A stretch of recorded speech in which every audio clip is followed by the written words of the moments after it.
Strap yourselves in, sailors. Strap yourselves in, sailors. Buckle up, boys and girls. This one's gonna be a wild ride.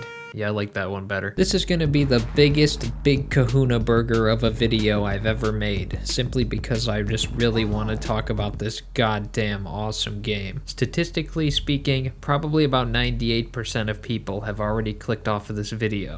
But if you watch it, then I love you. 2023 has been deemed the year of the survival horror remake, with the likes of a stellar Dead Space remake that came out earlier this year, as well as a Silent Hill remake slated to release later in the year. Now, fans of the genre are in for a wild ride yet again, with arguably one of the most important games ever for survival horror being put back into the spotlight. 18 years after its original release in 2005. Resident Evil 4 is here, and it strikes the perfect balance between classic horror and revitalized game systems that work so fluently and coherently to make for a seamless transition towards raising this game to 2023 standards, and in most instances, exceeding those standards. The Resident Evil 2 remake raised the bar in 2019, and pretty much put every other remake before it to shame. To give you a little context, I beat that game several times over within the first couple of weeks of it being out. Needless to say, I had some high expectations for RE4. I am happy to say that Capcom took that bar that they raised in 2019 with RE2 and shot it into the stratosphere. Resident Evil 4 is an absolutely tremendous achievement from Capcom, and I can't stress enough how much you should experience it.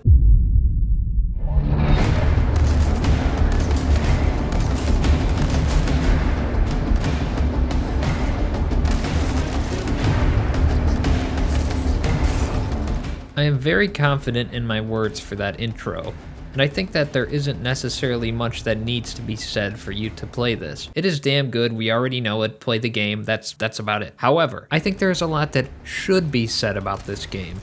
It doesn't need to be, but it should be said, because I think it is always special when a game that is so highly regarded in the first place gets brought back to be even more spectacular. As mentioned, we saw this with the Dead Space remake just a couple of months ago, and my mind is still blown that two of my favorite games from my childhood are now back in the biggest way just a couple of months apart from each other. Like, it's just insane. Resident Evil 4 spoke for itself 18 years ago, and it was considered groundbreaking, revolutionary some might say. Well, what makes a game warranted of such titles like this? This is what the first game looked like in 1996, and it was janky as all hell. While still being a very beloved title, the game had fixed camera angles that would switch on a dime, completely disorienting the player.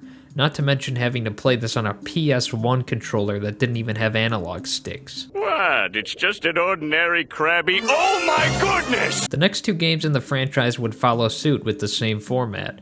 They would also be very popular and huge successes, of course.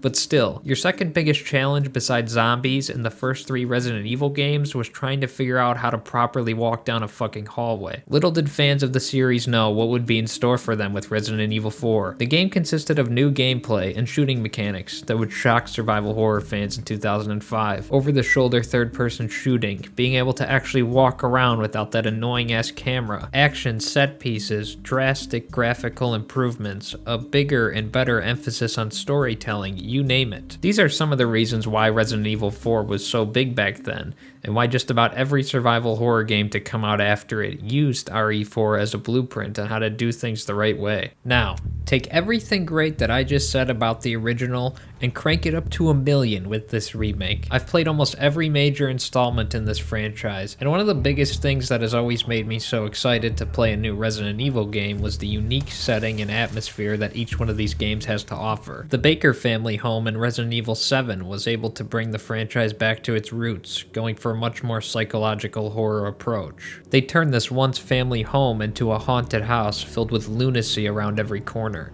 making it a joy to uncover its secrets. Just a few years after that, in 2021, Resident Evil Village took us to a wildly different setting from RE7. The player was thrown into this Transylvania-looking winter wonderland place that actually kind of looks like Disney World, but that's besides the point. It was yet another amazing place to explore, and uncover all the secrets it had to offer, and there were many. Each boss of the game had their own unique territory for you to work your way through until reaching them and taking them down. I thoroughly enjoyed exploring both places that Resident Evil 7 and 8 had to offer. However, Resident Evil 4 Remake has the absolute best atmosphere and graphics of any survival horror game I have ever played. Right up there next to Dead Space, if not better. The game has this amazing ability to take you from, let's say, an intense boss encounter in one instance, to just a few moments later creeping through swamps or walking through a very ominous Blair Witch Project forest where you're paying attention to every little crick and creak that you hear, hoping that it's not a demonic Spaniard that's gonna grab you and eat you. You can go from storming a castle front and manning the cannons to slowly having to maneuver your way through its dimly lit halls once you get inside. The game does such a good job of always keeping the player on their toes, which I really appreciate because the last thing you want in a game like this is predictability. Oh my fucking god! You fuck. Okay, that was a good one. I'm not gonna talk too much about some of the surprises, but for example, one of my favorite parts was at one point I went from fighting a group of crazed cult members wielding their deadly weaponry and shields, to very shortly after finding myself in this torture dungeon looking place, where if you make a little bit too much noise, some real bad shit is gonna happen to you. I'll leave it at that, but it was just fucking awesome, man. It's great moments like that where the pacing of the game can change so drastically and really throw you off and surprise you in the best sort of way. Personally, the element of surprise was even more apparent because this game was all pretty much a new, fresh experience for me. While I did play the original game and remember loving it, I don't think I actually finished it, as I was basically an infant. I was 6 when RE4 came out, and looking back now, I probably should not have been playing that game when I was 6. But my parents didn't care about what video games I was playing when I was 6. I mean, they were too busy getting divorced. I mentioned how graphically this is probably the most stunning looking survival horror game I've ever played. And it's not just out of survival horror games, but I should say just games in general. I don't want to know how much time and effort has to go into making a game look like this. The lighting effects alone are good enough to carry this entire game in the visuals department, but it doesn't rely on just that. It's the intricacies of these environments themselves. The details within the castle walls, for example, or the way an eerie sunset rests on the highly detailed village landscapes, reminding you of any impending doom that is surely to come once night falls. With such intense graphical fidelity, you may be thinking, how did your PC survive this? I don't think I had a single noticeable frame drop throughout my entire playthrough. That's crazy, okay? This is with the graphics cranked up almost all the way, and while having OBS running to record nearly the entire game. That's absurd. That is some impressive stuff right there. Capcom deserves an award for optimization alone. Anytime I've ever talked about a game's graphics on this channel, I mentioned how a YouTube video can never do a good looking game justice, and that is definitely the case here again. It's one of those things where you see it over a YouTube video and you're thinking, yeah, it looks pretty good.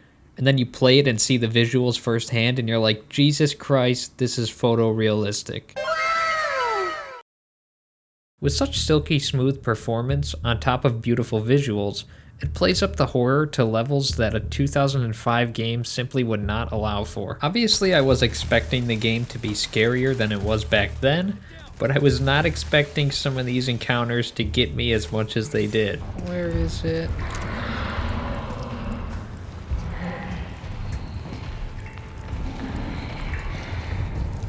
Oh. No. The original game was still pretty spooky, especially for its time, but it's just not comparable anymore with the level that they brought this game to now. The original also leaned heavily into cheesy action movie-like stunts and one-liners from protagonist Leon Kennedy. Leon still throws out some of those sweet moves and sweet one-liners here, and they are still enjoyable for the most part. Where's everyone going? Bingo? But you can tell Capcom was going for a much darker approach with this reimagining because they just can now to the fullest. And my god, this shit gets dark and I love it. As sick and psychotic as that may sound, that's the entire appeal of playing a game like this, or perhaps seeing a horror movie. It's the ability to create something so disturbing yet also so compelling, making me want to explore every inch of a place you wouldn't dare want to step foot in real life. Mix in these cranked up visuals with the extremely good sound design. I would say sound is an overall very underrated element of games that players overlook. Without a solid foundation of sound, good visuals would have nothing to work off of. Well, it sure is a good thing that this remake does not lack in the sound department in any way, shape, or form. A shotgun blast, for example, packs just as much of a punch as the more dreadful and somber moments of horror do.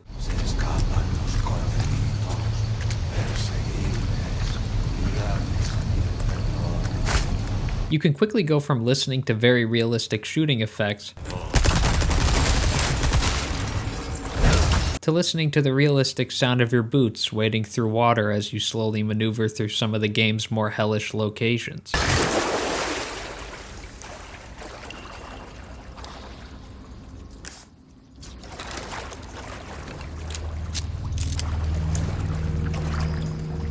Sound design is very important in any game, but it is even more so important in a game that has the intent to keep the player guessing on what can be lurking around you at all times. This is one of those games that demands the player listens and uses a headset. I could tell how good the sound design was once I started to find myself instinctively crouching to avoid threats that I couldn't even see yet. The audio is put together in a way that makes the player never feel fully safe, unless you're actually in one of the safe rooms. When you're not in a safe room, you're totally up for grabs, literally. It's not all about the high-octane moments when the evil locals are screaming Spanish at you, but it's the way that the game stresses the importance of the quiet and the loud moments together. There were several times where I would stumble upon a horrific scene, and I would just take a listen and walk slowly. Sometimes in these moments, nothing would happen to me at all, and I would think of how the game just totally played me in the best sort of way and had me on the edge of my seat. Then whenever I would think I'm safe, I all of a sudden was not. Oh my.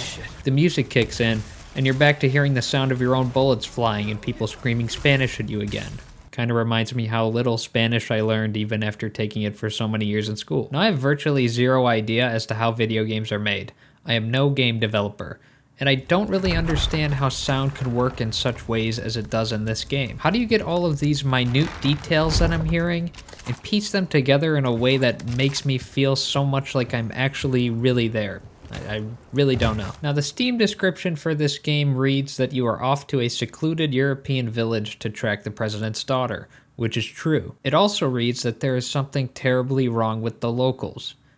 This is an understatement. There is something drastically fucking wrong with the locals, such as tentacle monsters splitting out of their heads or perhaps some chainsaw maniacs. That being said, these are not the only foes you will encounter. There's a wide variety of demonic shit and enemy types that you are going to come across in this game, and I will not ruin some of the more unique ones for you. This makes it so that encounters with said locals and combat never get stale. In the Resident Evil 2 remake, you kinda wanted to shy away from combat, and you always had very little resources. While a lot of that is still in place with Resident Evil 4, it is not the exact same. I already mentioned how this game is so good at stressing the importance of the quiet and the loud moments. Well, what does that really mean? What do you mean by that? Here's the thing.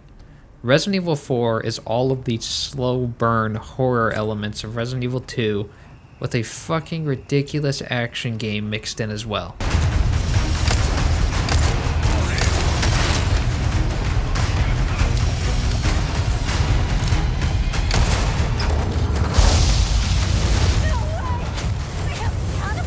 You can also walk and shoot at the same time now.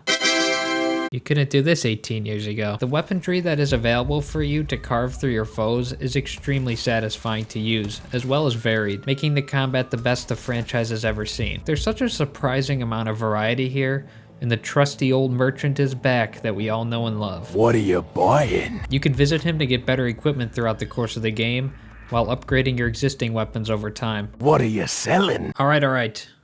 We get it.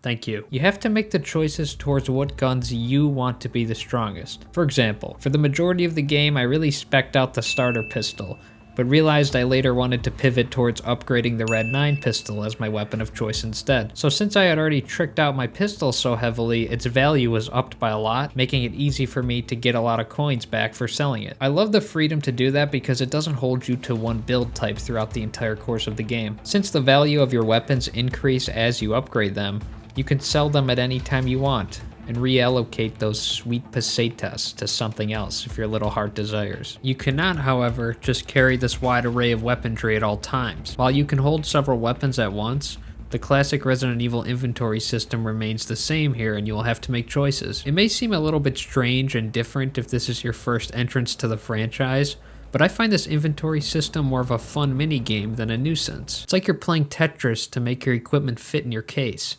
And thank God for the auto sort button because it really helps my OCD and it keeps things nice and tidy. You can also hang charms off of the case, and they're not just for show, as well as change the case itself. Each case and charm provides the player with unique passive benefits and can help cater to your playstyle. There's this 6 shooting range where you can use the reward tokens you get from it to get some of these weapon charms. I love this shooting range, man. It's like a fun trip to the circus after being nearly mutilated 5 minutes prior. It's a nice change of pace. Well, we're talking about a lot of guns here. The merchant loves guns, and there's plenty to choose from. But is it all just a shoot fest? No, you will indeed occasionally have to slit some throats. Stealth in this game is certainly not the forefront of combat, but it's an option, and it is a very welcomed one. There was no option for stealth or a crouch button at all in the original. With how much I actually found myself using Leon's newly installed knees, it was hard for me to believe that this game could have ever been played without it. Like I said, it's not the forefront of combat, and there are plenty of action set pieces where you won't be thinking about stealth at all, but sneaking still made for some of the most tense moments. It's like the calm before the storm. You can be nimble and maneuver your way through a new location, taking out some enemies and thinning the herd before all hell ultimately breaks loose. Layer in the realism and tense music that kicks in while you're sneaking, and I was damn near about ready to look over my shoulder in real life. I mentioned sneaking through these environments, I've mentioned shooting your way through these environments, but how do these locations actually play themselves? Level design is absolutely excellent in this game. The game is set up in a way that encourages backtracking, and in some cases the player will actually be forced back into some similar places that you saw earlier. This provides a good sense of familiarity in some instances, and creates some situations where you go, oh, I've seen this before. I know what to do now in this place. Maybe you got that puzzle piece that you knew you would need and can run back to use it now. Maybe you just got a treasure map from the merchant and you realized you missed some good loot. You can go back to find it a lot of the time. However, retreading familiar territory is not always the main focus here as much as it was in Resident Evil 2 Remake, for example. In that game, most of it took place in one central location, the police station. The game was designed for you to have to unlock that labyrinth one step at a time, and always work around the areas within it. The levels here in Resident Evil 4 are even more dense and expansive. Every few hours you sort of get to a new hub area that branches off in a few directions, all flowing together in a way that makes sense. The game follows this format so well that the player never gets tired of what you're looking at. You are constantly being fed new and interesting, graphically intensive places that all feel so different. You're like, okay, I'm in a village, now I'm in the castle, now I'm in another part of the castle, now I'm in hell, now I'm on this gigantic island that just keeps going on forever and ever. And then you look through the map and see how seamlessly interconnected everything is, and you're like, what? And one of the great things about having a fully dynamic game engine is all of this just works. It's not, I'm not kidding. You're damn right it does, Todd. Obviously this is not an open world game, but the various levels that you will explore are massive. Every time I thought I was done with one of these locations and saw everything they had to offer, more would open up. By the time the final credits rolled, I'd thought back to just how many unique places and tense situations I was thrown into. I thought about how much Leon had to endure through this nightmare, a nightmare that ultimately took me about 16 hours to complete, which was a lot longer than I thought this game was going to be, and I was very satisfied with that. I reflected on these labyrinths that Leon had to traverse through, the things he'd have to see and fight off, reminding me of just how much respect I have for this protagonist. In my childhood memories, I would always look back to that iconic opening encounter in the village, and that's about it. But now I see how much more there is, how how every location here has become so much more fully realized and enhanced. I went back to watch a good amount of gameplay from the original, and it is crazy how many areas have been added to this,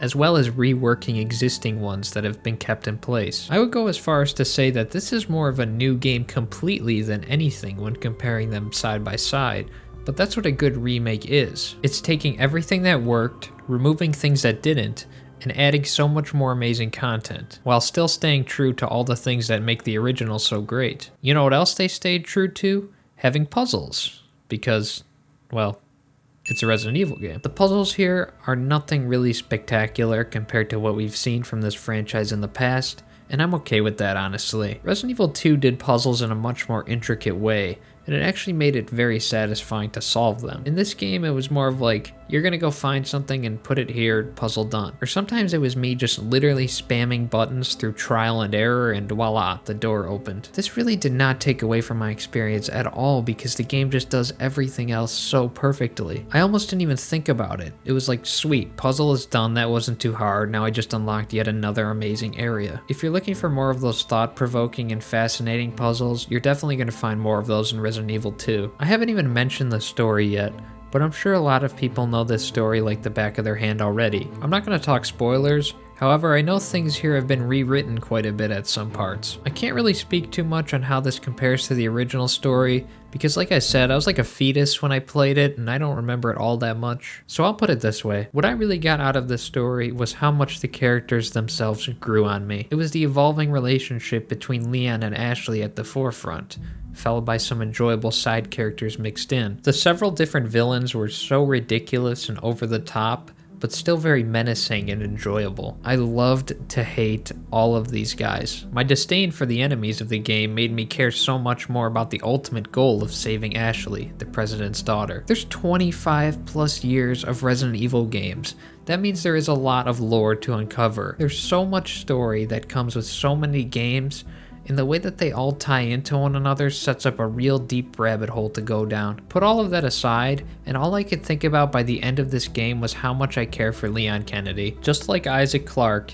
these are two dudes who get thrown in way over their heads and constantly adapt through nightmarish situations to make the choices that benefit everyone else around them. They are goddamn selfless heroes.